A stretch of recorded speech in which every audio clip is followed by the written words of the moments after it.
कौन उपाय मन भर मजा हम भातारा से पाई।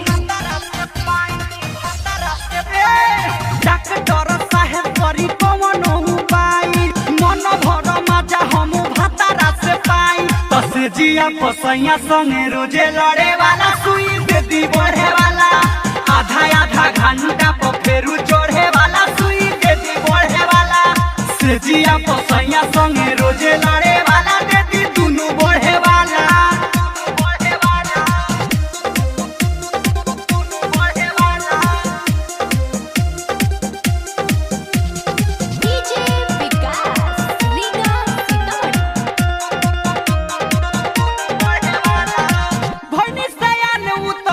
छोटे छोटे हाँ हाँ ऐसा दवाई बिकी बढ़ जाओ छोटे आए हाय भइल सयान उ तो बाटे छोटे छोटे ऐसा दवाई बिकी बढ़ जाओ छोटे। दबावे खातिर दुनू हाथ हवा में धरे वाला सुई दे दी बढ़े वाला आधा आधा घंटा पर फेरू चढ़े वाला सुई दे दी बढ़े वाला से जिया पसैया संगे रोजे लड़े वाला दे दी दुनू बढ़े वाला।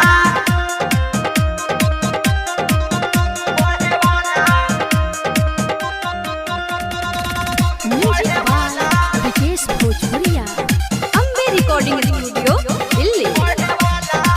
रोवे लगाई अब कौनो जतन हो आए हाय पिया के तो भरत नहीं के मन हो